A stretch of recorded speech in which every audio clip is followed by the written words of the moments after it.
नमस्कार, भारत लाइव देखना शुरू कर चुके हैं आप। भारत लाइव में रातों रात देखना शुरू कर चुके हैं। रातों रात यानी कि ऐसा शो जहां हम क्या कुछ करते हैं ये कहने की अब तो जरूरत रही नहीं। बहरहाल बिहार की जो वर्तमान की राजनीतिक परिस्थिति है उस पर सबकी पैनी नज़र बनी हुई है। भारत लाइव की टीम जो है लगातार इस बात की तफ्तीश में लगी हुई है कि नीतीश कुमार जो है जिस तरह से असहज महसूस कर रहे हैं, वर्तमान राजनीतिक जो परिस्थिति बना दी गई है नीतीश कुमार के लिए या यूँ कहें या उनके लिए जो बन गई है, ऐसे में नीतीश कुमार क्या कुछ करेंगे, ये सवाल आपके भी जेहन में होगा। तो आज का जो रातों रात है पूरी तरीके से तो आज का जो रातों रात है पूरी तरीके से इसी बात पर आधारित है कि नीतीश कुमार का नेक्स्ट प्लान जो है वो क्या है। तो इसके लिए हमारे साथ जो है हमारे वरिष्ठ सहयोगी वरिष्ठ रिपोर्टर अभिषेक मिश्रा जी मौजूद हैं। तो सर से हम जानेंगे कि सर अब जो है नीतीश कुमार क्या करेंगे, नीतीश कुमार का नेक्स्ट प्लान है क्या आखिर। देखिए, लगातार हम अपने दर्शकों को ये बता रहे हैं और बिहार की राजनीति से जुड़े हुए कई सवाल हैं जो सबके जेहन में हैं कि आखिर जिस तरह की स्थिति और परिस्थिति दिखाई दे रही है और दिखाई दे रही है, ये कोई छुपी हुई बात नहीं है कि नीतीश कुमार और बीजेपी के बीच के रिश्ते सहज नहीं है। उसका असर सरकार पर भी पड़ रहा है, उसका असर गठबंधन पर भी पड़ता दिखाई दे रहा है और दिखाई तो दे रहा है। अगर 21 दिन 22 दिन या 25 दिनों से कैबिनेट की बैठक नहीं हुई तो क्या वजह है कि कैबिनेट की बैठक नहीं हुई, इसको लेकर तो दोनों सत्ताधारी पार्टियों की तरफ से कोई बयान नहीं आया। और एक पार्टी जेडीयू तो आप छोड़ दीजिए, वो सन्नाटे में है, उसकी तरफ से तो बयान की उम्मीद भी हम नहीं करते, प्रवक्ता बात ही नहीं करना चाहते। तो आखिर क्या वजह है? तो जो असहजता है, जो मुश्किल है नीतीश कुमार के सामने, वो मुश्किलें दिखाई दे रही है। अब सवाल उठता है कि मुश्किलें तो हैं, चुनौतियां तो हैं, अब नीतीश कुमार करेंगे क्या? जी बिल्कुल। तो देखिए, अब नीतीश कुमार का जो प्लान है वो बहुत साफ नजर आ रहा है। जी, बहुत जल्द ये सरकार गिर जाएगी ऐसा नहीं है, बहुत जल्द नीतीश कुमार बीजेपी से अलग हो जाएंगे, उससे रिश्ता तोड़ लेंगे ऐसा नहीं है। जी, जिस तरह की असहजता है, जिस तरह के दोनों दलों के बीच तल्खी है और ये तल्खी आगे बढ़ने वाली है, उसके कई कारण हैं। सबसे बड़ा कारण तो यही है कि बीजेपी की 74 सीटें हैं और बीजेपी बार बार हम कह रहे हैं, एहसास दिलाएगी कि भाई हम बड़ा भाई हैं। बीजेपी अपने एजेंडे पर काम करेगी और कर भी रही है, तो नीतीश कुमार की मुश्किलें तब और बढ़ेगी। तो स्थिति वहीं जाती दिख रही है, रिश्ता खत्म होता दिख रहा है, लेकिन इतनी जल्दी सरकार नहीं गिरेगी और इतनी जल्दी दोनों दलों के बीच के रिश्ते खत्म नहीं होंगे। लेकिन नीतीश कुमार भी अब मौका ढूंढ रहे हैं, नीतीश कुमार थोड़ा वक्त देना चाहते हैं।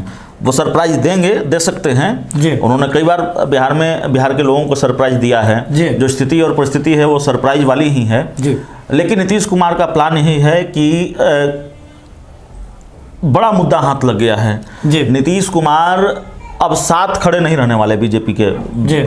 जिस तरह से किसान बिल को लेकर विपक्ष केंद्र सरकार पर हमलावर है, नीतीश कुमार या उनकी पार्टी के नेता हो सकता है केंद्र सरकार पर हमला न करें कृषि बिल को लेकर, लेकिन जिस तरीके से सवाल उठाया है अपराध को लेकर बीजेपी के नेताओं ने, बीजेपी के प्रदेश अध्यक्ष संजय जायसवाल ने, अब कृषि बिल के बहाने नीतीश कुमार बीजेपी को लपेटेंगे और लगातार लपेटेंगे।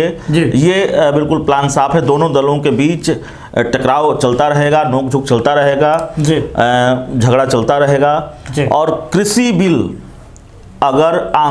बिल का आंदोलन और तेज होने वाला है, जैसा कि तेज हो ही रहा है। किसानों को लेकर आंदोलन और तेज हुआ तो नीतीश कुमार हाथ झटक देंगे। वो बीजेपी के साथ कम से कम खड़े, अभी तो मतलब संकेत ही है, जिस तरह के बयान सामने आए हैं कि नहीं जल्दबाजी में लिया गया फैसला था, जिस तरह से गुलाम गौस देते हैं बयान, केसी त्यागी बयान देते हैं, बिल्कुल। लेकिन साफ तौर पर अगर किसानों का आंदोलन और तेज हुआ और आक्रामक हुआ और इसको लेकर विपक्ष और हमलावर हुआ तो नीतीश कुमार बीजेपी के साथ खड़े नहीं रह पाएंगे। बिल्कुल आधिकारिक तौर पर ये बात बिल्कुल साफ नजर आ रही है। तो एक तो प्लान ये है कि भाई अगर आप अपराध पर घेरिएगा तो हमारे पास कृषि बिल है, ठीक है, हम उस पर आपको घेरेंगे। दूसरी बात यह है कि नीतीश कुमार अपने को वक्त देना चाहते हैं और अपने जो पुराने सहयोगी हैं उनको साथ लाने की कोशिश में जुटे हुए हैं। और देखिए, एक बड़ी जानकारी हम आपको दे देते हैं। बड़ी जानकारी यह है कि उपेंद्र कुशवाहा और नीतीश कुमार के बीच जो बातचीत चल रही थी और बात हुई थी, मुलाकात हुई थी, उसको लेकर ये कयास लगाया जा रहा था कि उपेंद्र कुशवाहा साथ आ सकते हैं। लेकिन फिर खबर आई, हमने ही बताया कि मामला अटक गया है पार्टी के विलय को लेकर। जेडीयू चाहती है, नीतीश कुमार चाहते हैं कि पार्टी का विलय हो जाए उसमें, जेडीयू में, और रालोसपा का विलय जेडीयू में हो जाए। लेकिन रालोसपा नहीं चाहती, उपेंद्र कुशवाहा नहीं चाहते। अब एक और बड़ी जानकारी जो जेडीयू के सूत्रों के हवाले से आ रही है, खबर यह है कि नीतीश कुमार उपेंद्र कुशवाहा को साथ लाने के लिए अपनी शर्त से 2 कदम पीछे हटने को तैयार हैं। अगर विलय नहीं भी होता है तो वो उपेंद्र कुशवाहा को साथ ला सकते हैं। उपेंद्र कुशवाहा को साथ लाना चाहते हैं और नीतीश कुमार पूरी तरह से मन बना चुके हैं कि जिन सहयोगियों को, अपने जिन पुराने रूठे यारों को मनाया जाना चाहिए, उनको मनाकर साथ लाएंगे। तो अपनी शक्ति संचित कर रहे हैं, अपनी ताकत बढ़ा रहे हैं नीतीश कुमार, और उनका प्लान यही है कि पहले अपनी ताकत को बढ़ा लिया जाए, बाद में देखेंगे बीजेपी से निपटना है, कैसे निपटना है। लेकिन दोनों दलों के बीच जो टकराव की स्थिति है उसका असर क्या है, आप जानते हैं कैबिनेट की बैठक नहीं हुई है। मंत्रियों के बारे में हमने दिखाया, आज गए हों तो मैं नहीं कह सकता, कल गए हों तो मैं नहीं कह सकता, लेकिन जब हमने दिखाया, मंत्री, बिहार सरकार के ज़्यादातर मंत्री दफ्तर नहीं पहुंचे थे। तो कैबिनेट की मीटिंग नहीं हो रही है, मंत्री दफ्तर नहीं पहुंच रहे हैं, प्रवक्ता कुछ बोलने को तैयार नहीं है। और हम ही ने ये खबर दिखाई थी कि 11 से 15 दिसंबर के बीच बिहार में कैबिनेट का विस्तार हो सकता है, लेकिन अब उस पर भी संकट मंडरा गया है। इसका मतलब ये नहीं है कि हमने खबर गलत दिखाई थी। जब हमने कहा कि 11 से 15 दिसंबर के बीच कैबिनेट का विस्तार हो सकता है, तो हमारी खबर पर जेडीयू के प्रदेश अध्यक्ष वशिष्ठ नारायण सिंह ने मुहर लगाई। उन्होंने संकेत दिए, उन्होंने कहा, बाकायदा बयान दिया कि हाँ, कैबिनेट का विस्तार जल्दी हो सकता है, तारीख तो मुख्यमंत्री तय करेंगे। लेकिन आज 11 दिसंबर है, आप जानते हैं, तो ये मियाद अब धीरे धीरे खत्म होने को है। 4 दिन और बचे हैं। कैबिनेट के विस्तार को लेकर कोई सुगबुगाहट नहीं है। कई नाम हैं, कई नामों का जिक्र हमारी वेबसाइट पर आज ही सुबह खबर छपी। कुछ नाम हैं जिनको मंत्री बनने की चर्चा है। तो चर्चा तो है, रेस में कई नाम हैं, लेकिन मंत्रिमंडल विस्तार खटाई में पड़ गया है। मंत्रिमंडल विस्तार होने नहीं जा रहा अभी फिलहाल, ऐसा लग रहा है। कई जगह ये खबरें चल रही थी कि खरमास से पहले मंत्रिमंडल का विस्तार हो जाएगा, तो वो होने नहीं जा रहा है।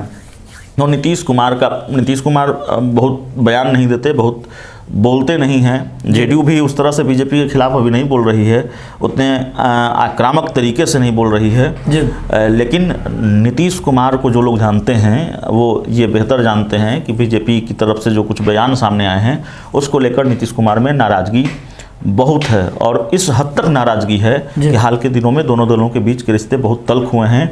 और नीतीश कुमार शायद, जो जानकारी है हमारे पास, वो मन बना चुके हैं कि अब शायद बीजेपी के साथ चलना मुश्किल होगा। और नीतीश कुमार इसी प्लान पर काम कर रहे हैं कि अगर बीजेपी के साथ नहीं तो किसके साथ, कैसे, और इसलिए वो अपनी ताकत बढ़ा रहे हैं। तो प्लान यही है। लेकिन हम फिर आपको दोहरा दें, हमारी जो जानकारी है वो अंदर खाने से जो हम जानकारी जुटा के लाए हैं उसके आधार पर है, और तुरंत सरकार गिरने जा रही है ऐसा हम कतई नहीं कह रहे हैं। तुरंत नीतीश कुमार बीजेपी का साथ छोड़ने जा रहे हैं ऐसा हम कतई नहीं कर रहे हैं। लेकिन जो स्थिति और परिस्थिति है उससे यह स्पष्ट है कि नीतीश कुमार के मन में बीजेपी को लेकर बहुत नाराज़गी है, जेडीयू के नेताओं को लेकर बहुत नाराज़गी है। और ये नाराज़गी किस हद तक है ये मैंने महसूस किया है। जेडीयू दफ्तर में कई जिलों से आए जेडीयू के कार्यकर्ता बैठे हुए थे और बिल्कुल उबल रहे थे चिराग पासवान को लेकर। वो चाहते थे कि किसी भी हाल में चिराग पासवान को केंद्र की एनडीए का हिस्सा नहीं होना चाहिए। और ये बात तो जेडीयू के प्रदेश अध्यक्ष ने भी कही। अब आप सोचिए, जेडीयू के प्रदेश अध्यक्ष सिर्फ जेडीयू के प्रदेश अध्यक्ष नहीं है, जेडीयू के बड़े नेता हैं। नीतीश कुमार भी बहुत सम्मान करते हैं उनका और एक बड़े सम्मानित नेता हैं। और वो कह रहे हैं कि किसी भी हाल में चिराग पासवान को केंद्र की एनडीए का हिस्सा नहीं होना चाहिए। और उसके बाद बीजेपी के मंत्री जीवेश मिश्रा ये कहते हैं, या शायद उससे पहले बयान आया था, नहीं उसके बाद बयान आया था, तो जीवेश मिश्रा ये कहते हैं कि चिराग पासवान केंद्र की एनडीए का हिस्सा हैं और रहेंगे। तो आप समझ सकते हैं, बीजेपी के एक प्रवक्ता ने कहा कि जेडीयू को तो नैतिक अधिकार ही नहीं है इस पर बोलने का। तो आप समझ सकते हैं कि जिस तरह के बयान आए हैं उससे नाराज़गी कितनी होगी नीतीश कुमार के मन में। और अगर नाराज़गी है तो बड़ी नाराज़गी है और इससे दोनों दलों के बीच के रिश्ते तल्ख हुए हैं। तो नीतीश कुमार का प्लान यही है कि उन्होंने शायद मन बना लिया है, वो इस चीज़ पर काम कर रहे हैं कि वो अपना जो राजनीतिक कद है, अपनी राजनीतिक हैसियत बढ़ाना चाहते हैं, अपने पुराने दोस्तों को साथ लाना चाहते हैं। इसके लिए उनको 2 कदम पीछे हटना भी पड़े, अपनी शर्तों से समझौता भी करना पड़े तो वो करेंगे। और कृषि बिल नीतीश कुमार के दिमाग में है, कृषि किसानों का आंदोलन नीतीश कुमार के दिमाग में है। और अगर बीजेपी ने अपराध को लेकर उन पर सवाल उठाए हैं तो इसका बदला नीतीश कुमार किसानों के आंदोलन से लेंगे। तो कहीं ना कहीं नीतीश कुमार जो है भाजपा के साथ नहीं रहने का तो मन बना चुकी है, असहजता तो है, ये बातें सार्वजनिक अब तो हो चुकी है। लेकिन जैसे जैसे किसान का जो आंदोलन है, कृषि बिल के खिलाफ जो आंदोलन है, जैसे जैसे उग्र होते जा रहा है, ठीक उसी प्रकार से नीतीश कुमार जो है अपना बैकअप प्लान भी जो है उसी तेजी में तैयार करने में लग गए हैं। अपने पुराने साथियों का जो लिस्ट है, सूची जो है उसे उल्टाने में लग गए हैं। पुराने साथियों के साथ जो तालमेल की जो सूची थी उसे खंगालने में एक बार फिर से लग गए हैं नीतीश कुमार। और जो हमारे संपादक नमन मिश्रा लगातार आपको जो वोट बैंक वाली जो बात बताते हैं, चिराग पासवान के पास कितना % वोट बैंक है, इसके बाद अगर कुशवाहा से नीतीश कुमार बातचीत कर रहे हैं, कुशवाहा के साथ जाना चाह रहे हैं, उपेंद्र कुशवाहा के साथ, तो उसके पीछे की क्या वजह है। तो नीतीश कुमार कहीं ना कहीं विकल्प जो है वो तलाश रहे हैं। विकल्प किसी पार्टी के रूप में नहीं है, बल्कि विकल्प जो है अपना जनाधार जो है मजबूत करें। होता है ना कि अगर आपको लंबी उड़ान उड़नी है तो आपका प्लेटफॉर्म जो है मजबूत होना चाहिए। तो नीतीश कुमार अब समझ चुके हैं कि प्लेटफॉर्म जो है उसे मजबूत करने की जरूरत है। बहरहाल खबरों का सिलसिला लगातार भारत लाइव पे जारी रहता है। कैसा लगता है आपको हमारा कार्यक्रम, कमेंट बॉक्स में आप लगातार बताते ही है, यूं ही हमें बताते रहिए। एक यूपीआई नंबर लगातार नीचे लगा हुआ है, आप वहां आकर के हमारा सहयोग कर सकते हैं। शेयर का बटन है उसे दबा करके जो है हमारा मनोबल बढ़ा सकते हैं। जितना शेयर दबाइएगा उतना हमारा मनोबल बढ़ेगा। तो ऐसे ही जो है फ्री में शेयर बटन दबाने का पैसा नहीं लगता है, शेयर बटन दबाइए, मनोबल बढ़ाइए और देखते रहिए भारत लाइव। तब तक के लिए दीजिए इजाजत, नमस्कार। अगर ये वीडियो पसंद आई और वह बिहार के राजनीति और बिहारियत से सरोकार रखेनी तो सब्सक्राइब बटन दबा के चैनल के सब्सक्राइब कर ली। ओजे एगो घंटी बा, ओकरा बटन दबा देला से कुल सटीक और मारक खबर रुआ मुफ्त में मिल जाई। अगर रुआ पत्रकारिता के हमनी के नया प्रयोग में सहयोग कर चाहतानी तो ज्वाइन बटन दबा दी। पेटीएम नंबर नोट कर ली 9386816700। धन्यवाद।